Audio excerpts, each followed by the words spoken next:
ఒక నిమిషం అండి స్వాతి గారు, నేను ఎందుకంటే శ్రీనివాస్ గారు ఉన్నారు అండ్ వివి రావు గారు కూడా ఉన్నారు, వారి తర్వాత ఈ పాయింట్ కి మీరు సమాధానం చెప్పొచ్చు. బట్ శ్రీనివాస్ గారు గుడ్ మార్నింగ్ అండి. గుడ్ మార్నింగ్ అమ్మా. సో ఏంటి కాంగ్రెస్ ఆరోపిస్తున్నట్లు నిజంగానే బీజేపీ బీఆర్ఎస్ కి సంబంధించి ఏమైనా సీక్రెట్ గా అవగాహనలు ఉన్నాయా? నిజంగానే కేటీఆర్ ఆదేశాలని కిషన్ రెడ్డి పాటించే సిచ్యువేషన్స్ ఢిల్లీలో ఉన్నాయా? ఇప్పుడు మొట్టమొదట జీ న్యూస్ వీక్షకులకు, మీకు అక్కడ ఉన్నటువంటి పెద్దలందరూ కూడా నమస్తే. నమస్తే. అంటే ఎక్కడైనా ఏ రాజకీయ పార్టీ ఆరోపణలు అనేటువంటివి, రాజకీయ ఆరోపణలు రోజు వార్తల్లో నిలవాలనేటువంటి ఆలోచనతోని, ఆ వార్తలు ఉండాలనేటువంటి ఆలోచనతోని ఆ యొక్క ఆరోపణలు చేస్తారు. అంతేగాని ఒక సైద్ధాంతిక పరమైనటువంటి కొట్లాట చేస్తుంది ఈ దేశంలో. దేశవ్యాప్తంగా ఒక మూడో ప్రత్యామ్నాయం కోసం, ఒక క్వాలిటేటివ్ చేంజ్ ఇన్ పాలిటిక్స్ కోసం ఒక మూడో ప్రత్యామ్నాయం రావాలి అని నిత్యం మోడీ గారితోని ఒక దక్షిణ భారతదేశంలోనే పోటీపడి నిలబడి కొట్లాడినటువంటి వ్యక్తి ఎవరైనా ఉన్నారంటే ఆయన పేరే కేసీఆర్ గారు. ఇప్పుడు ఆ రోజు కాంగ్రెస్ మిత్రులు ఏం మాట్లాడిండ్రు?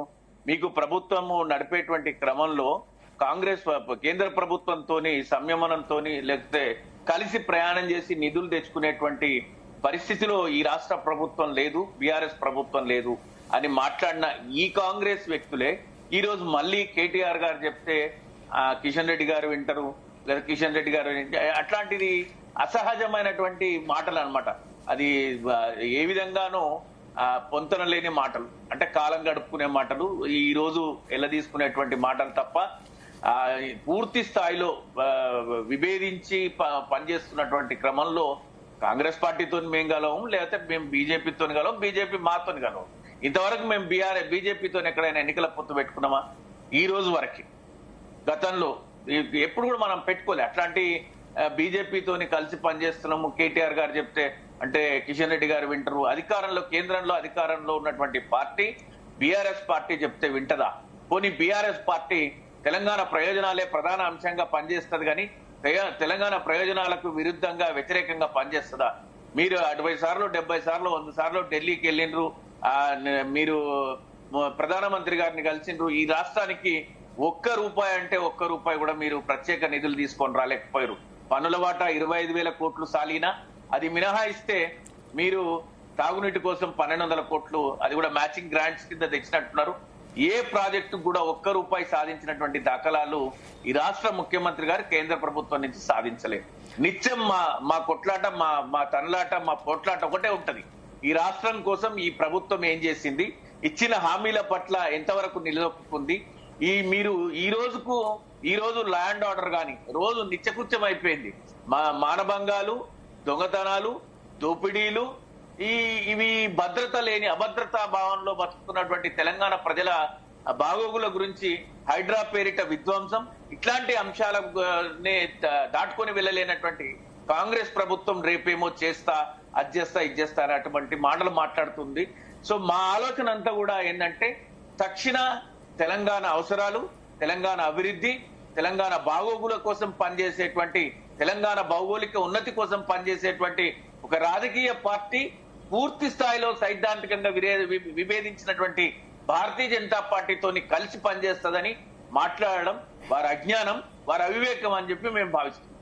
అంటే ఒకటి మీరు అన్నారు కదా, వాళ్ళతో కలిసి మేము వెళ్ళిన సందర్భం ఉందా అని. అంటే కలిసి అంటే డైరెక్ట్ గా చెప్పి ఇండైరెక్ట్ గా మీరు సపోర్ట్ చేశారన్న ఆరోపణలు ఉన్నాయి కూడా. ఎందుకంటే ఎమ్మెల్సీకి సంబంధించి ఎమ్మెల్సీ ఎన్నికలు జరుగుతున్నప్పుడు గ్రాడ్యుయేట్ కి బీఆర్ఎస్ దూరంగా ఉంది, దానివల్లనే బీజేపీకి కొన్ని సీట్లు వచ్చాయని చెప్పేసి అది ప్రధాన ఆరోపణ ఒకటి గతంలో ఆల్రెడీ ఉంది.